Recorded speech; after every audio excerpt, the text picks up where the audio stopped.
하나님의 사람이라는 시리즈를 마무리하면서 오늘은 아브라함에 대해서 함께 살펴보려고 합니다.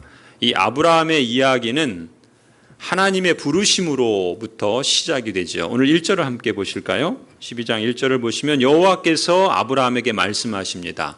너는 너의 고향과 친척과 아버지의 집을 떠나라. 내가 너에게 보여줄 땅으로 가라 말씀하시죠. 그리고 아브라함을 부르신 하나님께서는 이제 그를 택하시고 부르신 목적이 무엇인가? 그 목적을 분명하게 일러주시는 내용이 바로 2절 3절입니다. 우리 2절 3절을 같이 다시 읽겠습니다. 12장 2절 3절 읽습니다. 시작. 내가 너로 큰 민족을 이루고 내게 복을 주어 내 이름을 창대하게 하리니 너는 복이 될지라. 너를 축복하는 자에게는 내가 복을 내리고 너를 저주하는 자에게는 내가 저주하리니 땅의 모든 족속이 너로 말미암아 복을 얻을 것이라 하신지라. 하나님께서 아브라함에게 주신 그 부르심의 목적, 그리고 그에게 주신 약속, 이것이 이제 2절 3절 말씀입니다. 그래서 이 하나님께서 아브라함에게 주신 그 복, 그 약속을 두고서 보통 아브라함 언약이라 이렇게 부르죠.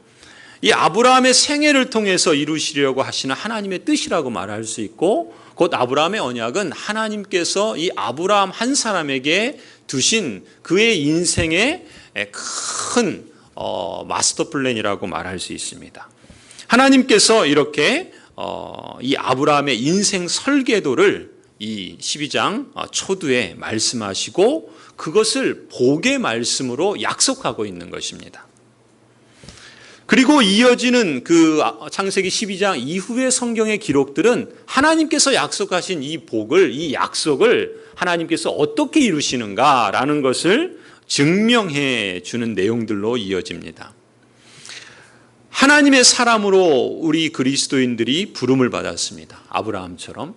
그런 점에서 우리 그리스도인의 인생도 이 아브라함과 마찬가지라고 저는 믿습니다. 달리 말하면 여러분을 부르신 하나님께서는 여러분을 이 자리에 부르신 부르심의 목적이 있고 또 그 부르심에 대한 약속이 있다라고 믿는 것이죠. 말하자면 여러분 인생에 대한 하나님께서 갖고 계신 마스터 플랜이 있다라는 것입니다.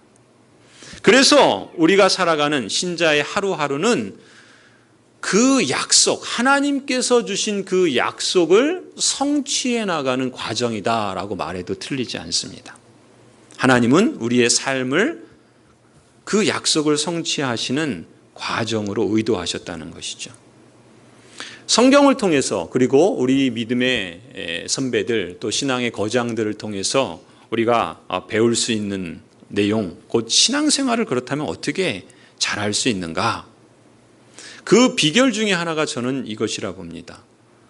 하나님께서 약속하시고 또 그 성경은 하나님의 그 약속을 어떻게 이루시는가에 대한 증언이라고 한다면 그것이 이 아브라함 한 사람에게만 국한된 것이 아니라 아브라함을 부르시듯 우리를 부르신, 여러분을 부르신 그 하나님의 뜻도 마찬가지다라는 것입니다. 그걸 이렇게 표현할 수 있을 것 같습니다.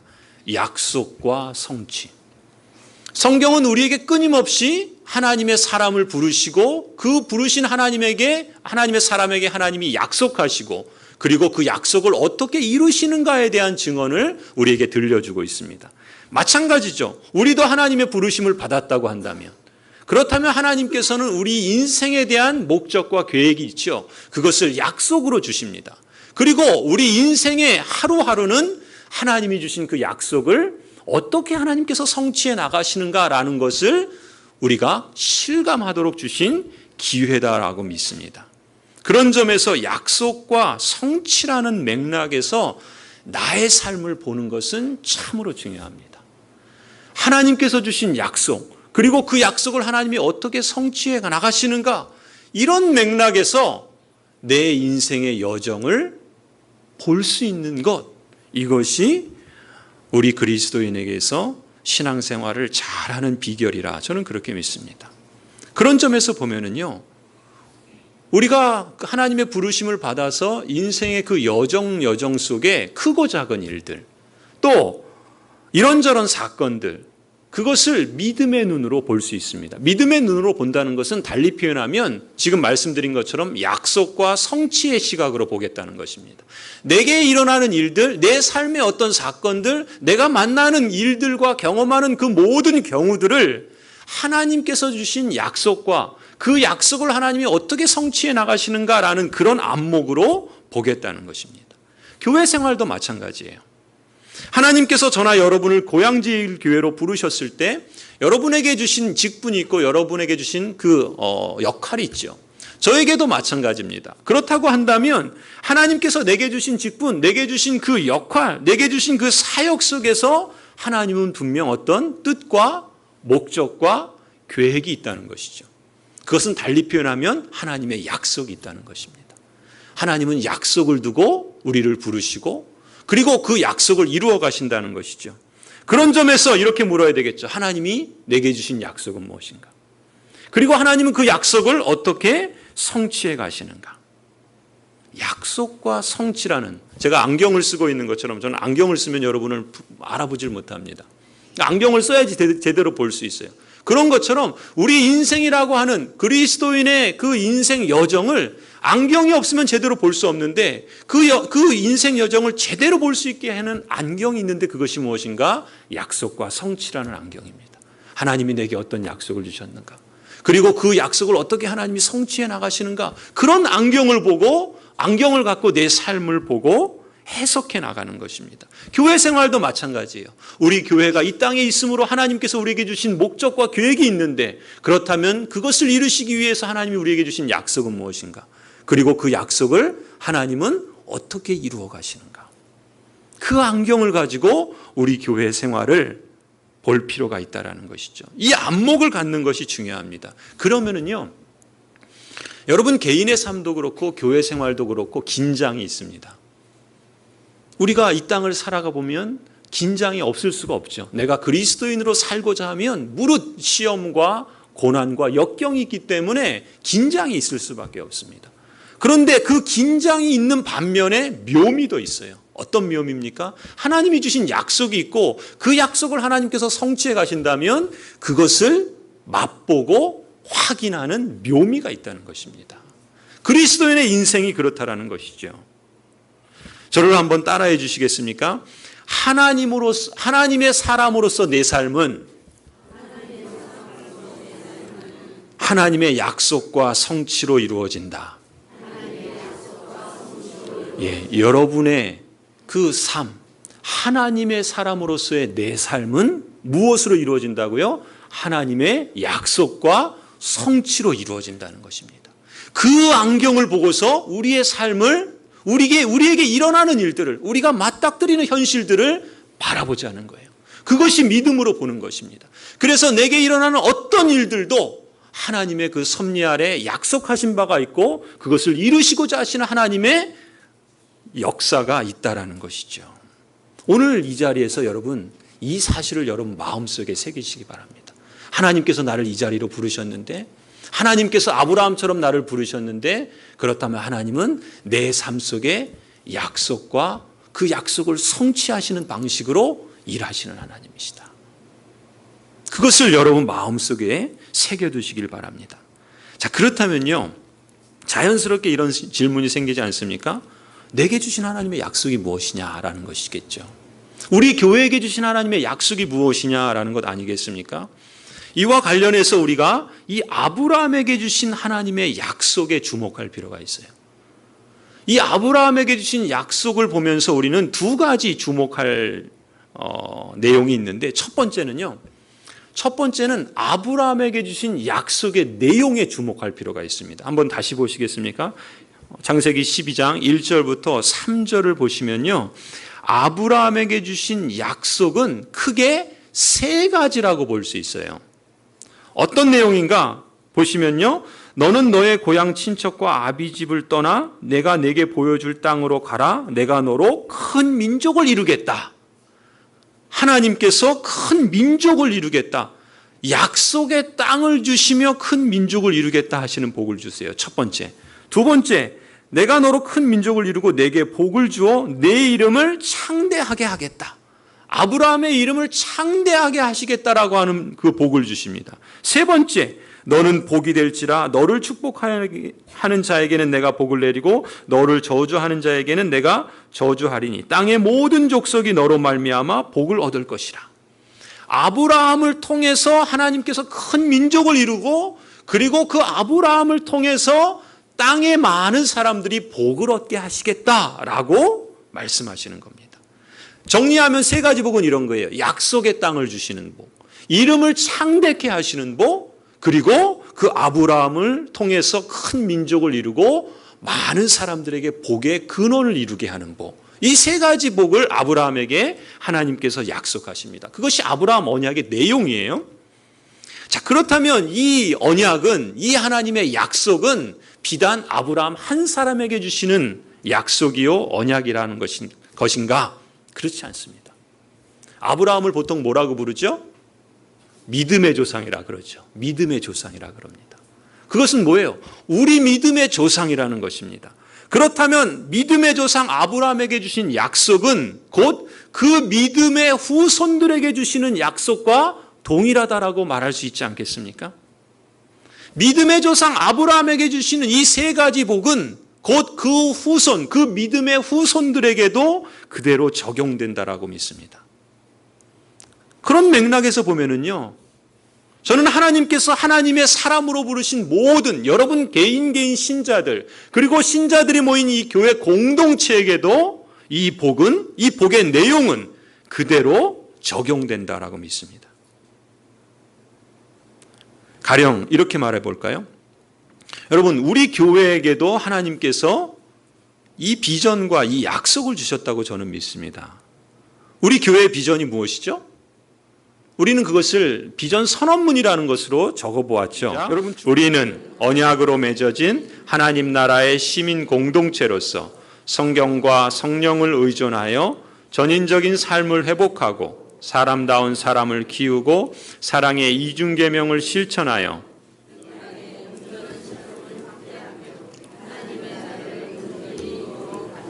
아멘.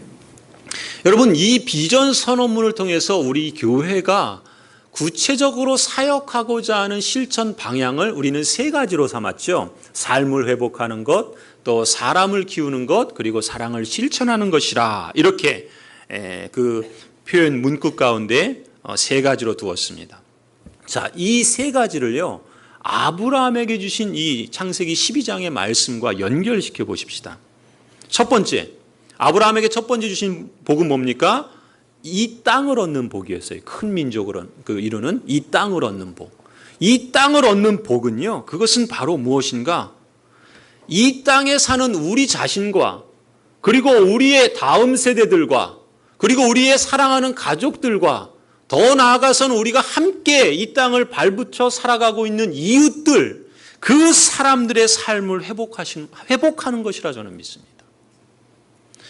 성도 여러분, 우리가 이 땅을 차지하는 방식은요, 부동산을 많이 갖는 것으로 우리에게 허락된 것이 아닙니다.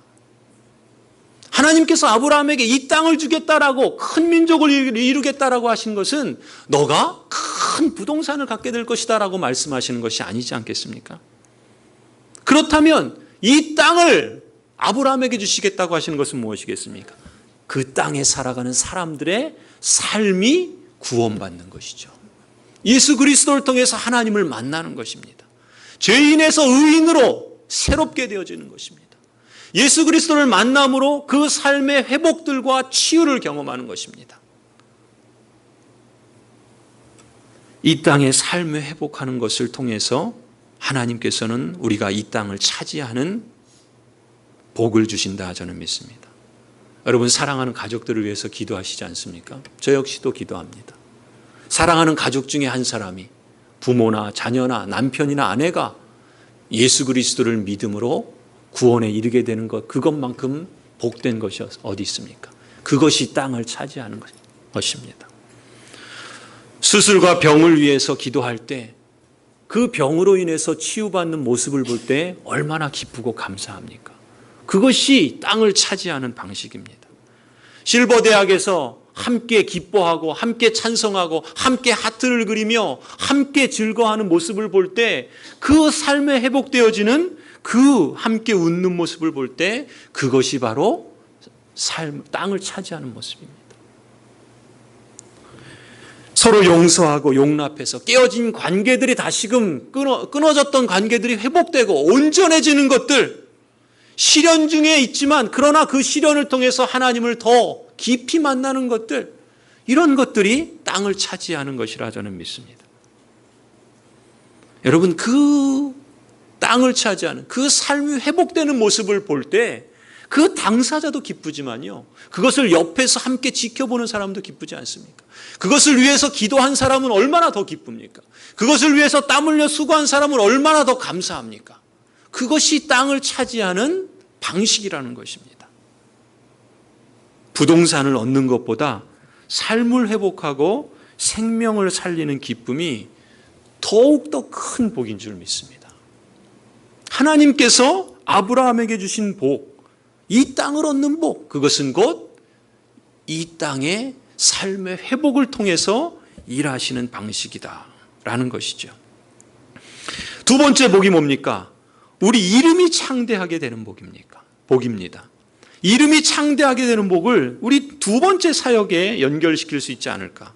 그것은 바로 사람을 키우는 복이죠. 우리 다음 세대, 또 우리 교회의 일꾼을 키우는 것이라 저는 믿습니다. 여러분, 세상에 큰 이름을 내는 방식은 내가 유명해지고 내가 큰 명성을 얻는 것이 아니라 우리 자녀들이, 우리의 다음 세대들이, 그리고 교회의 일꾼들이 제대로 세워지는 사역을 통해서라고 저는 믿습니다.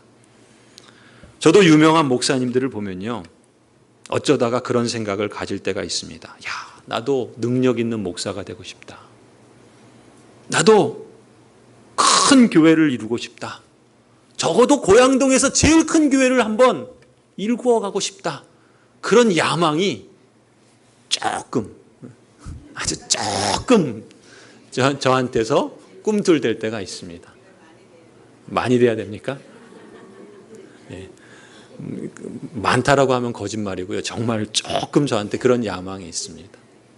그런데 그것보다 더 중요한 것이 뭡니까? 유명해지고 그래서 큰 교회를 이루는 것보다 더 중요한 것이 무엇인가? 우리 다음 세대가 세워지는 것입니다. 우리의 자녀들이 올곧게 하나님의 사람으로 성장하는 것입니다.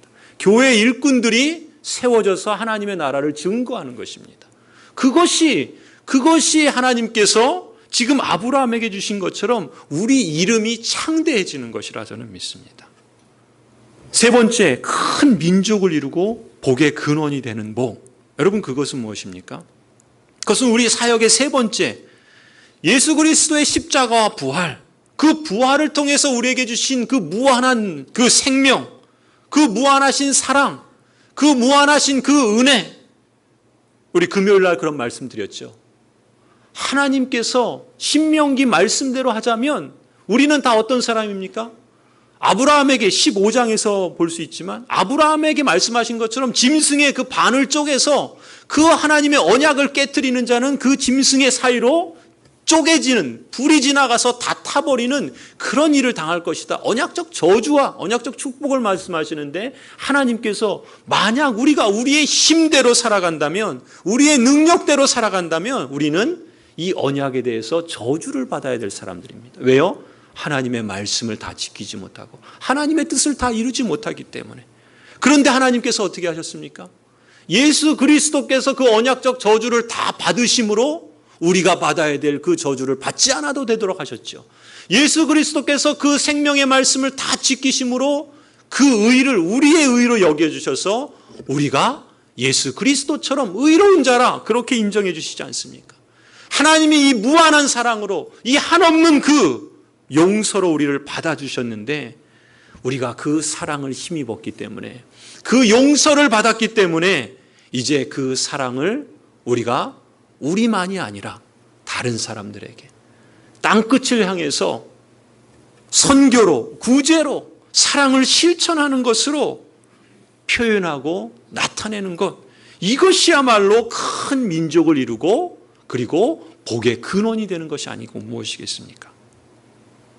선교 현장에서 들려오는 소식들이 하나님께서 일하신 것들을 들을 때, 농어촌 교회에서 힘들게 목회하는 목사님들이 힘을 얻는 것을 소식을 들을 때, 우리 마을에서 우리 교회가 작아 보이지만 그러나 의미 있는 하나님께서 우리에게 주신 그 하나님의 은혜에 감사해서 감사의 증거로 표현하는 그런 선한 사역들을 통해서 하나님이 우리 마을 속에서 그 하나님의 뜻을 이루어가는 것을 볼 때, 그것이야말로 큰 복을, 큰 민족을 이루고, 그리고 그로 인해서 참으로 많은 사람의 복의 근원이 되는 것이 아니고 무엇이겠습니까?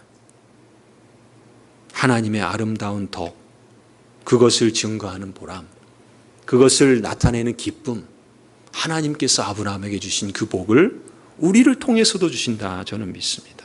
이것이 우리가 추구하는 교회의 비전이고, 우리가 더욱더 하나님을 의존해서 하나님께서 우리 교회를 통해서 더욱더 성취해 주실 약속이라고 저는 믿습니다.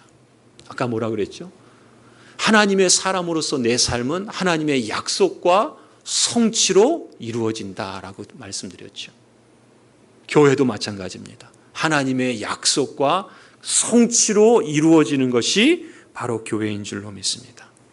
그런 맥락에서 여러분이 교회에서 예배를 드리고, 여러분이 봉사를 하고, 여러분이 어떤 모임에 참여하고, 교육을 하고, 기도를 하고, 선교를 하는 그 모든 과정들은 무엇입니까?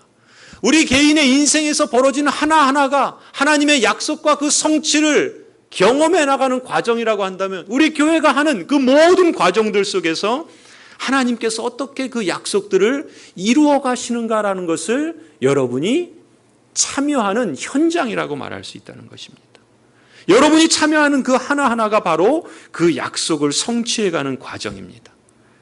약속과 성취를 통해서 아브라함에게 복을 주셨던 것처럼 거기에 참여하는 여러분과 우리 교회에게도 하나님은 동일한 복을 주신다, 저는 믿습니다.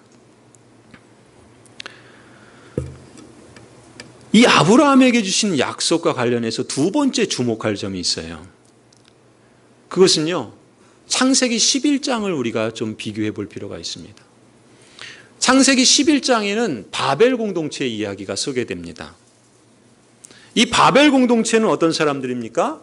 시날 땅에 그 하나님께서 가인의 후손들로 그 유리하면서 살게 하셨는데, 이 가인의 후손들이 어떻게 합니까?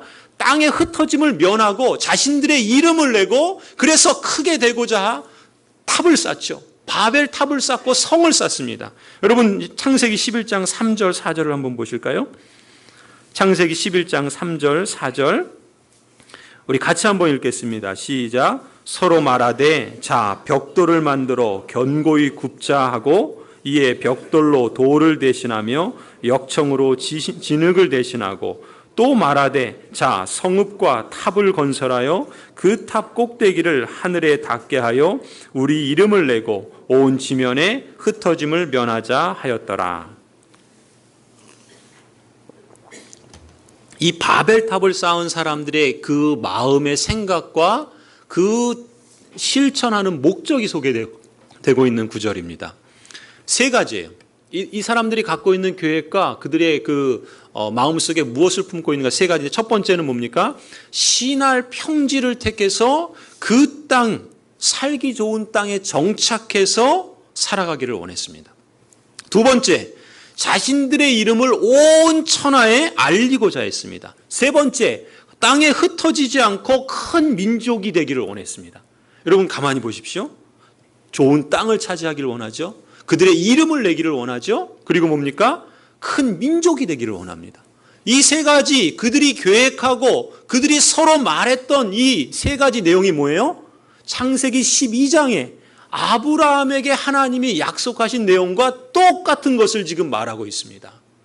그런데 여기서 우리가 주목해야 될 것이 있죠. 이 바벨 공동체의 결과는 어떻게 됩니까? 하나님께서 그 바벨탑을 무너뜨리시고 그 사람들의 언어를 혼잡케 하시고 그들을 흩어버리시지 않습니까?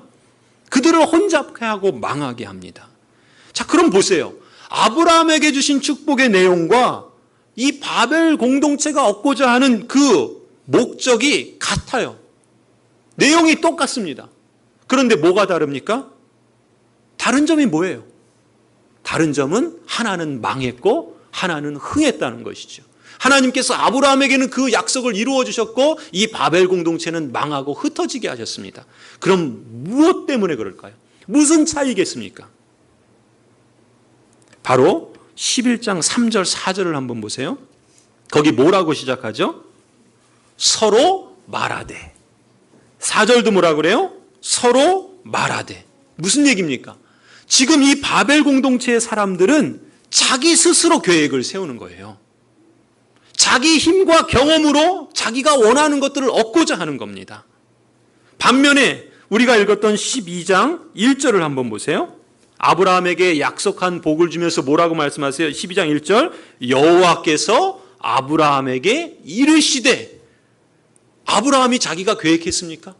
바벨 공동체처럼 큰 민족을 이루고 땅을 차지하고 그래서 그 이름을 널리 알리겠다. 그러지 않았죠. 하나님께서 아브라함에게 말씀해 주시는 겁니다. 이게 결정적인 차이인 거예요. 이렇게 말할 수 있겠죠. 바벨 공동체는 자기 스스로 계획을 세우는 겁니다. 자기 힘으로 그걸 이루려고 애쓰는 겁니다. 반면에 아브라함의 경우는 어떻습니까? 하나님께서 그에게 비전을 주시는 거예요. 꿈을 주시는 겁니다. 그리고 하나님께서 그것을 이루어 가신다는 것입니다. 여러분 이 차이를 아시겠습니까? 내 꿈과 비전이 내가 세운 것이냐 하나님이 주신 것이냐의 차이라는 거예요. 복의 내용은 똑같습니다. 그런데 어떤 차이예요? 내가 세웠느냐 하나님이 주셨느냐라는 것입니다. 내가 세웠다는 얘기는 뭐예요? 달리 표현하면 하나님의 설 자리가 없다는 얘기입니다. 하나님은 안중에 없다라는 거예요. 바벨 공동체가 그랬던 겁니다. 하나님의 뜻을 따라서 땅에 충만하고 다스리는 하나님의 나라를 이루려고 하지 않고 자기들 나름의 그 세력을 만들고 정착하고 잘 살기를 원했던 겁니다. 자기 계획과 목적 속에서 하나님은 쏙 빼놓고 하나님을 왕따시키고 하나님을 외면했던 것입니다. 하나님 빼고 내 힘으로, 내 돈으로, 내 경험으로 잘 살아보려는 생각, 이것이 11장의 바벨 공동체의 사고방식입니다. 그들의 멘탈리티가, 그들의 사고방식이 이런 거예요. 근본적인 생각이 그것입니다. 그럼 우리 한번 생각해 보십시다. 우리가 그리스도인이요 하나님의 사람으로 부름을 받았습니다. 그렇다고 한다면 만일 내 삶의 계획과 내 삶을 살아가는 목적이 하나님의 약속과 무관하고 하나님의 말씀과 상관없이 그저 내가 얻고자 하는 것, 지금 이 바벨 공동체처럼 큰 땅, 좋은 집, 그리고 좋은 이름을 내고 그렇게 살기를 원하는 것이라고 한다면 그렇게 세우는 계획만큼 어리석은 게 어디 있겠습니까? 만일 그렇다면 그런 사고방식은 뭐예요? 지금 이 아브라함이 아니라 바벨 공동체를 뒤따르는 것이겠죠. 결과는 불보듯 뻔한 것 아니겠습니까? 반면에 아브라함의 경우는 하나님께서 그 계획과 약속을 말씀으로 주셨습니다. 내 삶의 계획과 목표가 하나님의 말씀으로 주시는 것이냐, 하나님 없이 그냥 나 스스로 세운 것이냐, 이 차이가 이토록 중요한 것입니다. 왜요? 보이는 것은 잠깐이고 보이지 않는 것은 영원하기 때문에 그렇습니다. 말씀이 아니라 나로 말미암는 것은요, 대개 영원한 가치가 있기보다는 내가 죽으면 그만인 것들이 많습니다. 그렇지 않을까요? 한번 스스로에게 물어보십시다. 내가 지금 얻으려고 애쓰는 것이 영원한 가치가 있는 것인가? 아니면 내가 죽으면 그만인 것인가? 물론 사람이라면 누구나 이 세상에서 조금 더 편하게, 조금 더 즐기면서 살 수 있는 것을 원합니다. 저 역시 마찬가지입니다. 그러나 정말 내가 하나님의 사람으로서 정말 내가 영원한 세계를 바라보고 그 영원한 세계를 나에게 주신 하나님의 복이다라고 믿는다면 이 세상 사람들이 가치 있게 여기는 것, 그것도 물론 중요하겠지만 정말 중요한 것이 무엇인가 자명하지 않겠습니까? 우리 교회 비전 선언문에서 그 표현한 세 단어, 삶을 회복하고 사람을 키우고 사랑을 실천하는 것. 삶과 곧 생명과 그리고 사람과 그리고 사랑, 이 세 가지, 우리가 추구하는 이 세 가지 사역의 목표는 영원한 가치가 있다고 저는 믿습니다. 생명은 영원한 가치가 있는 것이죠. 사람을 키우는 것은 영원한 가치가 있습니다. 하나님의 사람으로 키우는 것은. 사랑을 실천하는 것은 영원한 가치가 있는 것입니다. 사랑은 영원하다고 말씀하시지 않았습니까? 여러분이 만일 비록 이 땅에서 조금 불편하게 사시고 조금 손해보며 살 때가 있더라도 여러분이 만일 영원한 가치를 추구하시고 그래서 이 세상의 것보다 훨씬 더 큰 영광을 위해서 투자하시고 동시에 내게 주신 그 현재의 삶에 감사하면서 살고자 힘쓰고 있다면 분명 여러분은 하나님을 영화롭게 하고 있다 말할 수 있습니다. 저는 이것이 세상 사람과는 달리 그리스도인으로 산다는 것의 의미라고 믿습니다. 하나님의 부르심을 받은 성도 여러분, 내가 지금 쫓아가는 삶은 영원한 가치가 있는 것인가? 아니면 내가 죽으면 그만인가? 우리가 기억해야 할 질문입니다.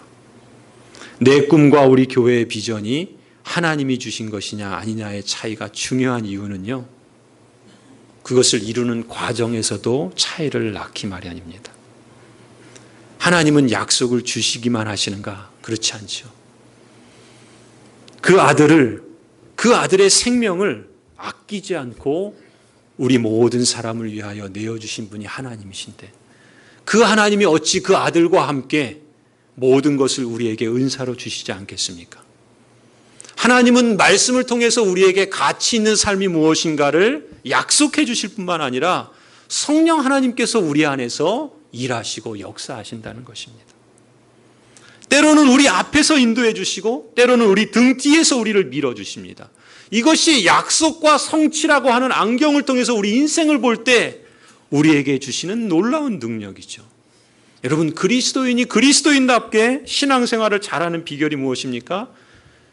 약속과 성취라는 안목으로 보면 결국 내 삶을, 내 인생의 여정을 하나님의 비전, 하나님의 그 약속의 말씀으로 내 삶을 잘 연결시키는 훈련과 관련되어 있습니다. 아브라함의 경우가 그렇죠.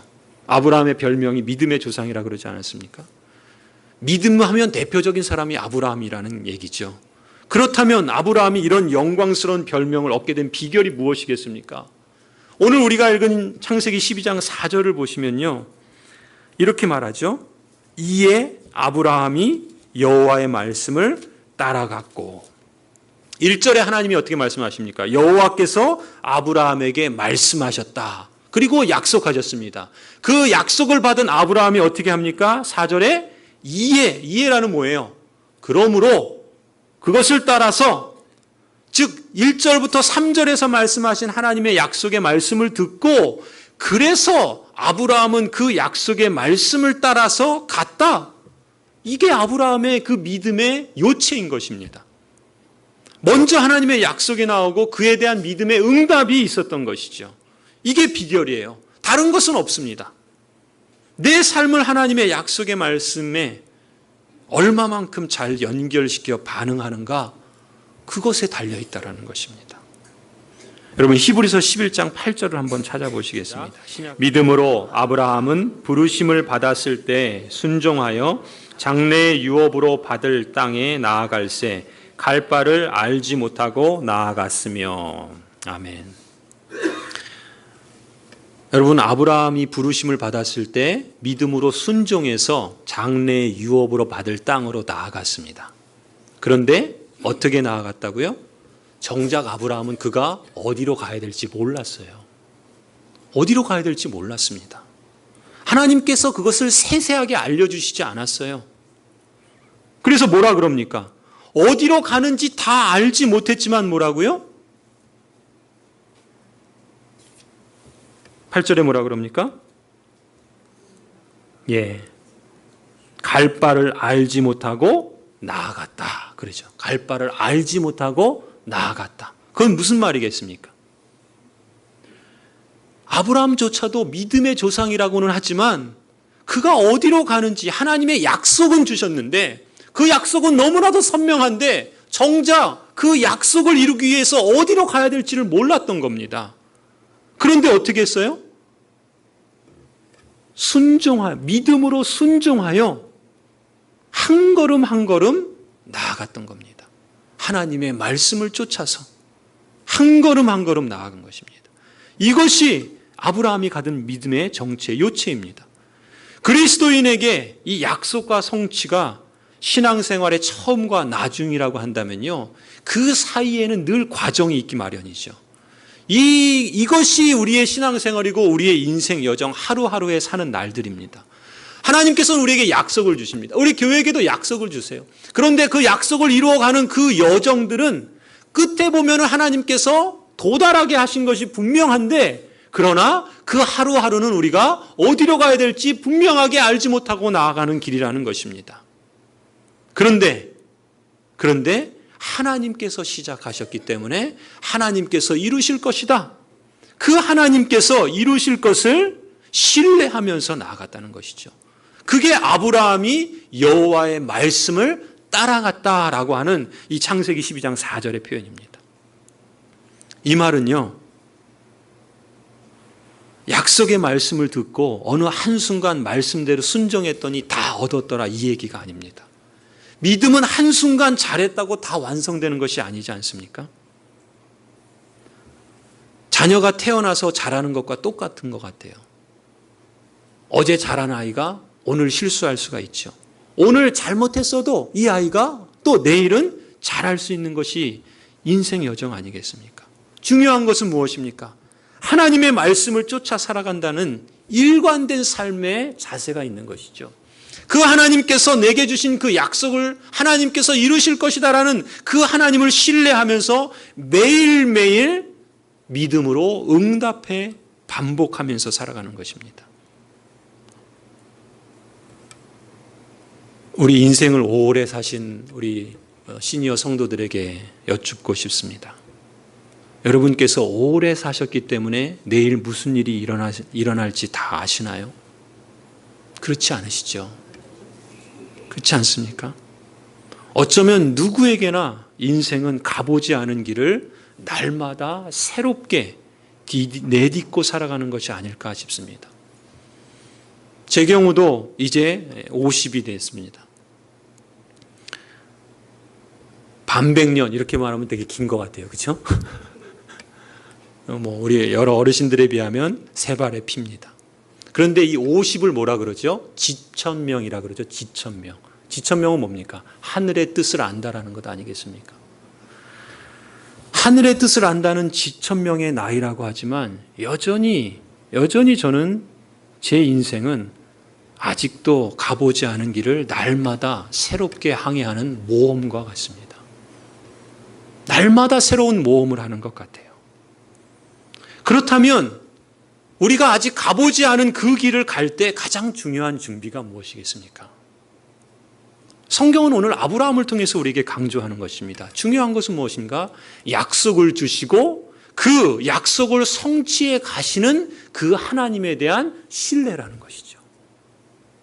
그 하나님을 신뢰하기 때문에 내가 어디로 가야 될지 그 먼 걸음은 모르지만 하루하루 하나님을 신뢰하면서 내 발걸음을 내딛는 것입니다. 분명 여러분 그리스도인의 삶은요, 약속과 성취라고 하는 복된, 그래서 그 복의 길을 가는 삶임에 분명합니다. 그런데 그 과정을 이루어가는 데 있어서 그 과정을 온전히 가기 위해서 우리의 믿음이, 하나님에 대한 신뢰가 절대적으로 중요하다는 것이죠. 화재 현장에서 있었던 이야기 하나를 소개하면서 설교를 마무리하려고 합니다. 어떤 소년이 불길을 피해서 2층 집 지붕 위로 올라갔답니다. 불이 났을 때 아버지는 밖으로 급히 피신을 했습니다. 그런데 나와 보니까 정작 아들이 그 지붕 위에 있는 거예요. 그 지붕 위에 있는 아들을 발견하고 소리를 쳤습니다. 아들아, 뛰어내려라. 내가 이 두꺼운 매트를 지금 이 바닥에다가 깔아놨단다. 그러면서 아들에게 소리를 쳤습니다. 그런데 정작 이 아이는 그 불길 때문에, 그 연기 때문에 바닥을 볼 수가 없는 거예요. 그 밑에 뭐가 있는지 알 수가 없는 겁니다. 아버지조차 볼 수가 없는 거예요. 아버지를 볼 수가 없어요. 이 소녀는 울먹이면서 말합니다. 그때 아버지가 이렇게 다시 소리치면서 말했습니다. 아들아, 나는 너를 볼 수 있단다. 바로 내 발밑에 준비되어 있으니 내 말을 따라서 뛰어내리렴. 중요한 건 바로 이 사실이야. 그 아버지가 그 아들에게 이렇게 소리를 쳤습니다. 소녀는 연기 속으로 보이지 않지만 뛰어내렸죠. 어떻게 됐습니까? 살았겠죠. 살지 않았겠습니까? 믿음이 그런 것입니다. 하나님을 신뢰한다는 것은 이런 것입니다. 우리 인생 여정에서 분명히 하나님은 약속을 주시고 그것을 성취하실 것입니다. 아브라함에게 하신 것처럼. 그러나 그 여정 과정들을 보면은 마치 그것은 밑이 안 보이는 연기에 가득한 새로운 모험과도 같은 그런 것입니다. 하나님께서 우리에게 말씀하시는 겁니다. 믿음은 나에게는 뚜렷이 보이지 않아도 모든 것을 보시는 전능하신 하나님에게 나를 의탁하는 것이다. 그 하나님을 신뢰하는 것이다. 이것이 아브라함이 우리에게 주는 믿음의 요체인 것입니다. 하나님의 부르심을 받은 성도 여러분, 믿음의 길을 가기로 결단하는 여러분과 우리 교회 위에 하나님께서 함께 하신다는 그 사실을 신뢰하실 수 있기를 바랍니다. 그리스도의 평강이 저와 여러분에게, 우리 교회 위에, 우리 다음 세대와 우리 교회를 통해 이 지역사회와 함께 하시기를 주님의 이름으로 간절히 축원합니다.